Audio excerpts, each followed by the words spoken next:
अस्सलाम वालेकुम किसान दोस्तों, अगर आप मिर्च या टमाटर की पनीरी उगाना चाहते हैं तो वीडियो को शुरू से आखिर तक लाजमी देख लें, क्योंकि मैं आपको बताने वाला हूं पनीरी की तैयारी के दौरान आने वाले तमाम मसाइल और उनका हल। मैं हूं आपका होस्ट चौधरी मज़र और आप देख रहे हैं शेरसंज एग्रो सर्विसेज।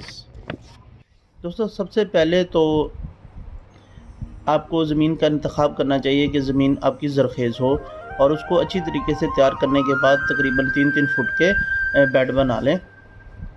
और बेड बनाने के बाद उसके ऊपर हल्की सी भल या घास, जिस तरह नहर या किसी खाल के अंदर से जो निकलती है, उसको डाल के बराबर कर लें। बराबर करने के बाद सांचे की मदद से इसके निशानात लगा लें। निशान लगाने से एक तो पौधों का डिफरेंस जो होगा वो सारे का बराबर रहेगा, जिस तरह ये निशान लगा रहे हैं।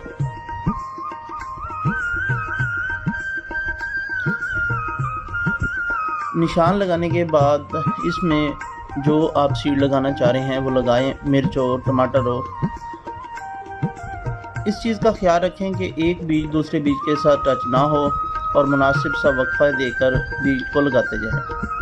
अगर आपको टमाटर या बैंगन की पनीरी लगानी है तो उसके लिए आपको 2 सीड के दरमियान वक्फा ज़्यादा रखना चाहिए, ताकि पौधे की ग्रोथ अच्छी हो और पौधे का तना भी काफ़ी बेहतर हो जाए। देखिए, 2 सीड आपस में टच नहीं होने चाहिए, इससे पौधे का अकाव और ग्रोथ बहुत अच्छी होती है।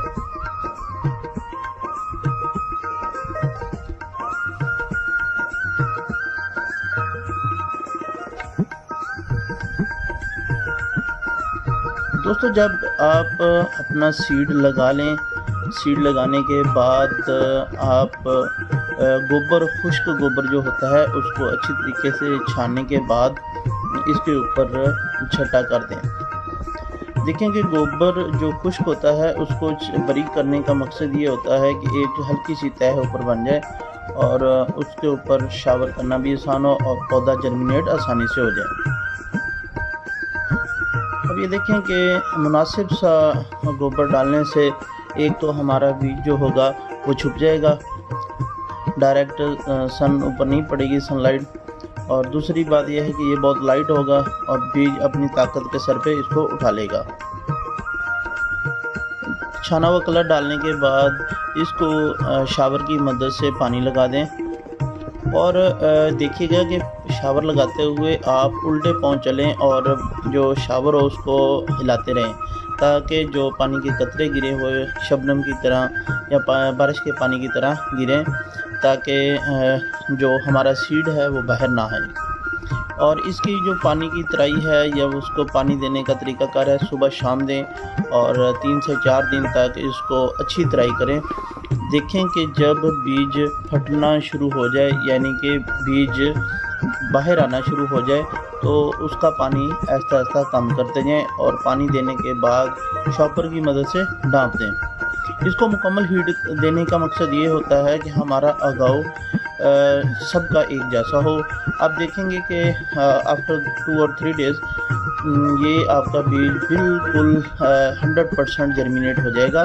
और जैसे ये जर्मिनेट हो रहा हो तो आपको चाहिए कि इसके ऊपर फंजीसाइड इलियट का स्प्रे लाजमी करें। इलियट 50 ग्राम 20 लीटर टैंकी के लिए काफ़ी है और इसका स्प्रे करें। पनीरी की जर्मिनेशन 100% हुई है और पौधे की ग्रोथ भी माशाल्लाह ज़बरदस्त है। अब इसकी देखें कि इसमें स्पेशलिटी ये है कि पौधे की जड़ बेहतरीन है और पौधे की ग्रोथ अच्छी है, पौधा सरवाइव करता है। जब हम इसके ऊपर वीडिसाइड भी अप्लाई करते हैं तो पौधा सेहतमंद होने की वजह से काफ़ी परफॉर्म करता है, इतनी ज़्यादा स्ट्रेस फील नहीं करता। अब आते हैं हम दूसरे मरले की तरफ। जर्मिनेशन होने के बाद जो हमें मसाइल पेश आते हैं उसका हल आपको बताने की कोशिश करता हूँ। दोस्तों, सबसे पहला प्रॉब्लम ये आता है कि जो हमारी पनीरी काश्त होती है वो दिसंबर में होती है। काफ़ी ठंड होने की वजह से या कोहरा पड़ने की वजह से पौधों की ग्रोथ रुक जाती है।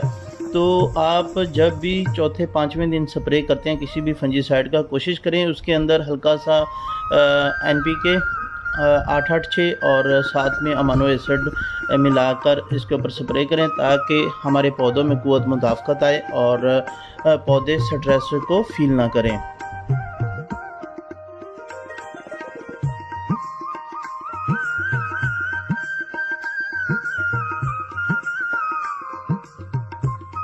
जब हमारे पौधे जर्मिनेट हो जाते हैं और ग्रोथ करना स्टार्ट करते हैं तो हमारा पनीरी में एक मसला आता है डंपिंग ऑफ का, जिसमें पौधे जड़ भी ठीक रहती है और ऊपर वाले पत्ते और तना भी ठीक रहता है। दरमियान से तना खुश्क होकर पौधे खुश्क होना शुरू हो जाते हैं और ये सीवियर अटैक होता है जिसमें चंद दिनों ही पनीरी ख़त्म हो जाती है। अच्छा, इससे बचने के लिए आपको चाहिए कि जैसे ही कोई आपको प्लांट इस तरह का डैमेज मिलता है तो आप पानी की जो मिकदार आप दे रहे हैं उसको कम कर दें और पौधों को धूप लगवाएं ताकि जो आपकी पनीरी की जगह वो थोड़ी सी खुश्क हालत में आए।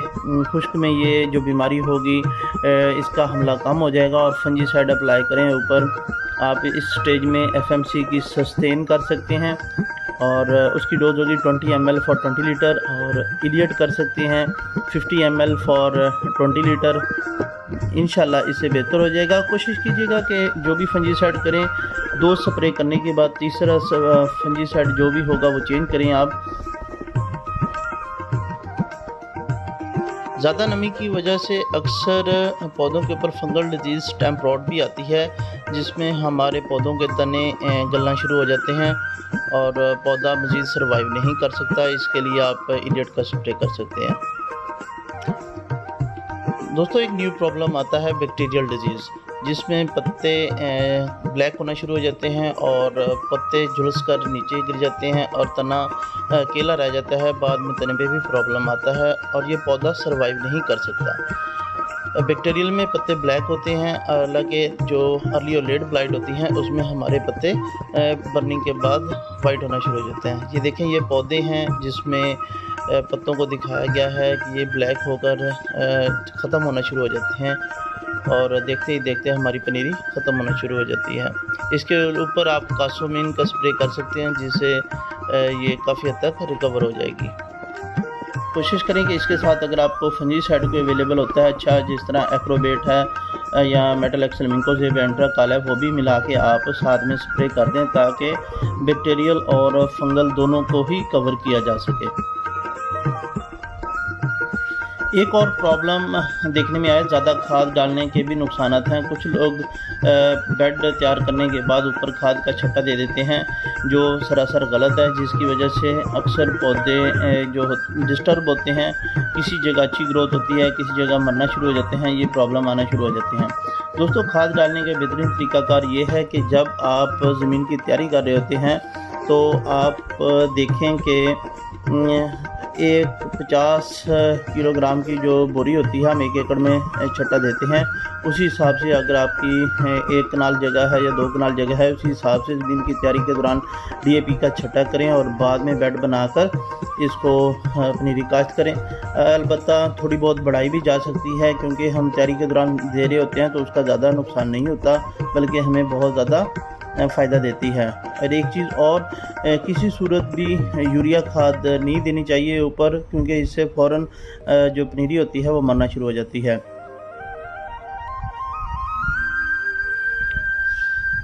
दोस्तों, एक और प्रॉब्लम आता है कटवर्म का। बाज़ लोग जब हम बेड बना रहे होते हैं तो हम पनीरी लगाने के बाद इसके ऊपर कार्बोफ्यूरान या दानेदार का छट्टा दे देते हैं, तो उससे क्या होता है कि जो ज़मीनी कीड़े होते हैं वो तलफ हो जाते हैं और हमें पनीरी में नुकसान नहीं होता। अगर कोई भाई नहीं डालता तो बाज़ दफ़ा ये प्रॉब्लम आता है कि कट वर्म, जिसे हम अक्सर चोर कीड़ा भी कहते हैं, वो एक सुराख के ज़रिए से पनीरी में एंटर होता है और पौधों की जड़ों और सीड को खाता रहता है, जिससे पौधे डैमेज हो जाते हैं। दोस्तों, इसका हल ये है कि आप अव्वल तो इसके ऊपर कार्बोफ्यूरान या दानेदार का छट्टा देकर ऊपर पानी डालें, जिसकी वजह से ये काफ़ी हद तक कवर हो जाएगा। थीमट डाल सकते हैं, अच्छा एमामेक्टन दानेदार उस जगह पे डालकर ऊपर से आप पानी लगा सकते हैं, ये तल्फ हो जाएगा। अगर किसी एक जगह हो तो आप उसको पकड़ कर भी तलब कर सकते हैं, क्योंकि ये इतनी ज़्यादा तादाद में नहीं होते। 1 या 2 कीड़े होते हैं जो कि मुसलसल हमारी फील्ड को डैमेज करते हैं। ये देखा होगा कि आपने कि ये सुरंग सी बनाते हैं और पौधे की जड़ों को नुकसान पहुंचाते जाते हैं। जहाँ जहाँ से गुज़रते हैं वहाँ हमारी जो नर्सरी के पौधे होते हैं वो डैमेज हो जाते हैं और खुश्क होना शुरू हो जाते हैं। इससे बचने के लिए आपको शुरू ही में ही दानेदार डाल देनी चाहिए, ताकि ये वाला मसला बाद में आए ही ना।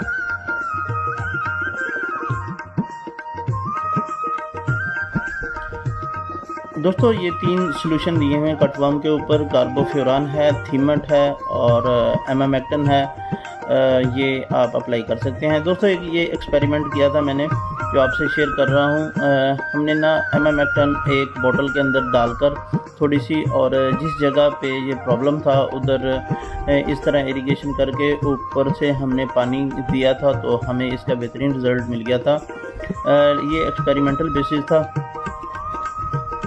जिसका हमें बेहतरीन रिज़ल्ट मिला था, लेकिन दानेदार बेहतर है। और कोशिश करें कि दानेदार ही छटा करके पानी लगाएं, क्योंकि जब हम दानेदार फेंकेंगे तो वो ज़मीन में जाएगी और पौधों के ऊपर नहीं जाएगी। इस वजह से जो हमारी दवाई होगी या कोई भी स्प्रे होगा उसका जो स्ट्रेस है वो पौधे के ऊपर नहीं आएगा। अब पौधों के ऊपर फंगल प्रॉब्लम आते हैं, जिसमें अर्ली ब्लाइट है, लेट ब्लाइट है और बाज़-औक़ात हीट बर्न होती है। अक्सर लोग जब पनीरी जर्मिनेट हो रही होती है तो शॉपर को 3-4 दिन नहीं खोलते, ना ही पानी देते हैं, तो उसकी वजह से इस तरह पौधों के ऊपर हीट बर्न आना शुरू हो जाती है। दोस्तों अक्सर कोरे की वजह से भी पत्ते झुलस जाते हैं और ये नहीं पता चलता कि ये जलसाव है या बर्निंग है। तो ये आप देख सकते हैं कि ये टमाटर की पनीरी है और सख्त कोरे की वजह से जो शॉपर में नहीं आए थे या देना भूल गए थे, उस जगह पे सीवियर अटैक आया था कि पौधे झुलसना शुरू हो गए थे।